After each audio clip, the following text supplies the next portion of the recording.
So back in the early 90s, there was this quirky movie called Defending Your Life.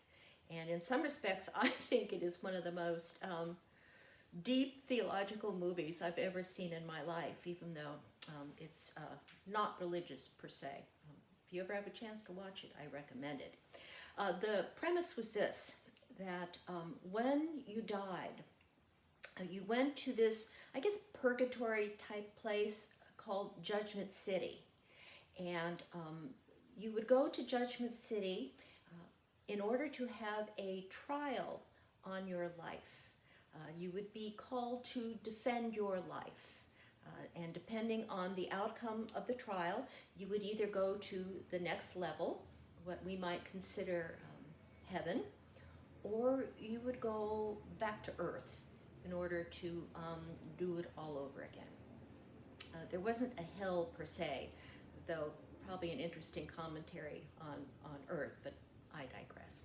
The principal characters in the movie were Daniel and Julia. And Daniel, who we see at the very beginning of the movie, was an advertising executive. In the movie, he's driving along, he's in a convertible, the top's down. He is just living the life. And then he takes his eyes off the road for a minute, like something slips in the seat next to him. And then when he looks at the road again, he finds that he is driving really fast, head on into the back of a bus. And he dies.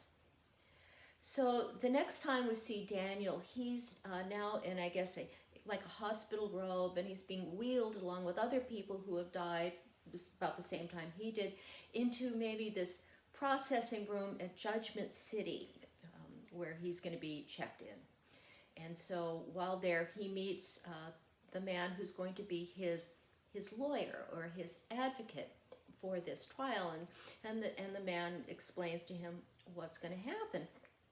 But he says, don't worry about it. We've got several days to put your case together, so we're going to spend some time talking about it. And in the meantime, just take advantage of the amenities of Judgment City. Enjoy yourself.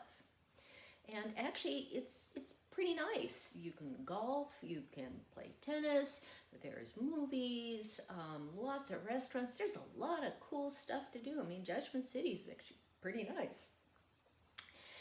While there, he then meets Julia. And Julia, who also died about the same time he did, we learned fairly early in the movie, was a very, very different person than Daniel. Daniel tended to live his life based on his fears. He was always afraid something bad was going to happen to him. Julia, on the other hand, was happy, optimistic, brave, generous. And so these two different people nonetheless strike up a friendship and eventually fall in love. So in one of my favorite scenes from the movie, the two of them go out to dinner one night, and the maitre d' takes them to their table. It's a very nice restaurant, and he tells them both, you can eat and drink whatever you want. You can have as much as you want, and you don't have to worry about gaining even an ounce or anything bad is going to happen to your health. Just enjoy yourself. Have a feast, which, as far as I'm concerned, sounds like heaven right now. Anyway, Julia thinks this is great, and so she orders this pasta dish with cream and butter and cheese and just really oozing, and he gets a shrimp salad. So the waiter brings the dishes, and Julia is like practically inhaling this pasta dish. It is really, really good. And as Daniel's chewing on his shrimp, and he did get a lot of shrimp in the salad, he's watching her eat, and he's saying, how can you eat that? How can you do that? Aren't you afraid, your cholesterol level, you could gain weight? I mean, it is so unhealthy. Which tells us how Daniel really was like so taken by his fears that he's worried about his or anyone else's cholesterol level after he died. But it really goes to show how we are ruled so often by our fears. Now, I want to distinguish between, like fear, like, oh my gosh, I'm seeing that baby start walking towards the pool, and so I'm going to grab him or her and make sure that she's okay. I mean, that's a healthy fear, and we do have to pay attention to that. But a lot of times we also carry these other fears in our bodies, and they rule us in ways that we're not even aware of. It's like sometimes they keep us from doing things or being cowardly because we don't want to get in trouble. We don't want to get anybody mad. That's the right thing to do. When really, there's so much life that we've been given. So think a moment about the parable that Jesus tells in today's reading from Matthew's Gospel. Master gives his slaves these talents, and talents were a lot of money. They were worth a lot of money. It was like $1 grillion per talent. And you know, the first two are able to figure it out. They invest it. They do business. They double the amount of talents that they have. And then there's this poor, cowardly third slave who not only doesn't grow the talent he was given, it actually diminishes when you think that the master was gone a long time, and as the master points out to him, he didn't even put the talent in the bank so he could get some interest. He just buries it in the ground, and so it ends up really losing value.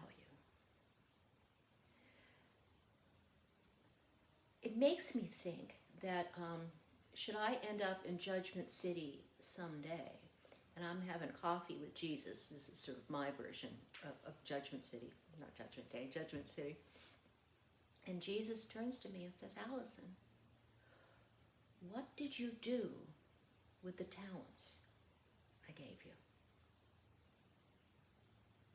What did you do with these gifts, these unbelievably precious gifts? It's a good question. What have we done? What are we doing with the talents God gives us? It's an especially good question right now because we're living in frightening times.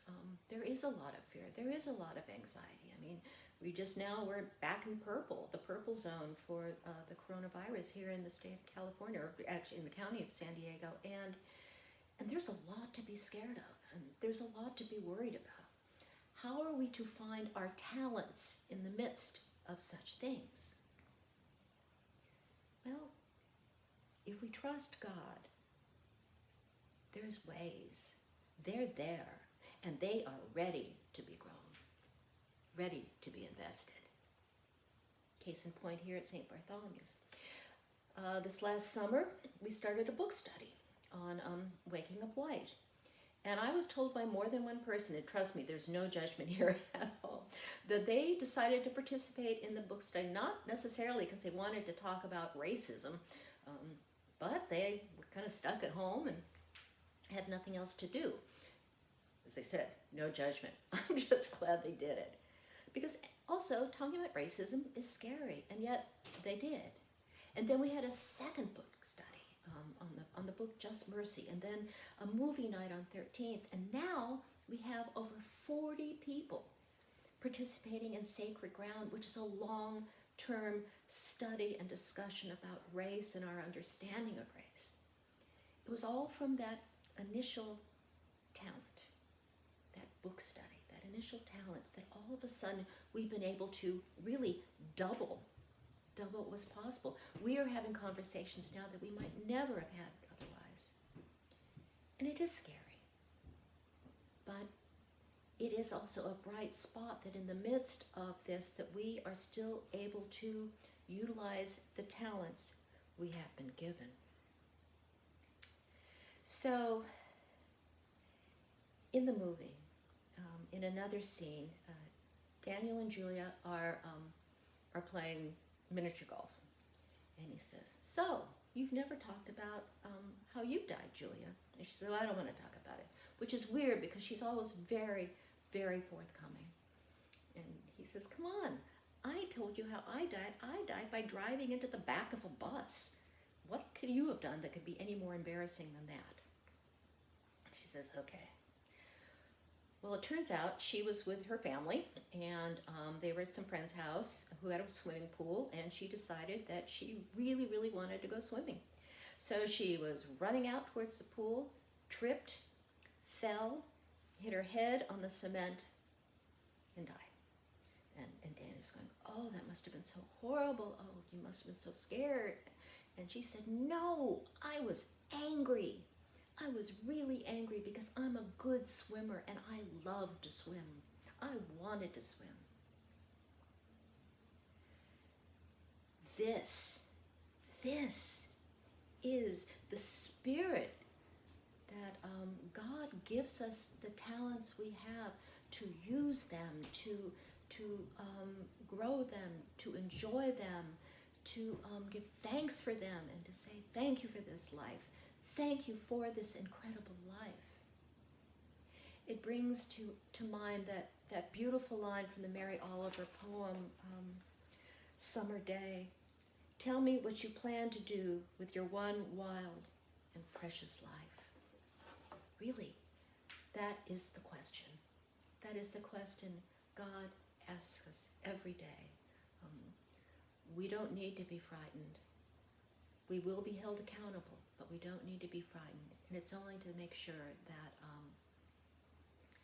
we understand what a phenomenal gift this life is, and what a privilege it is to travel it with God and with each other.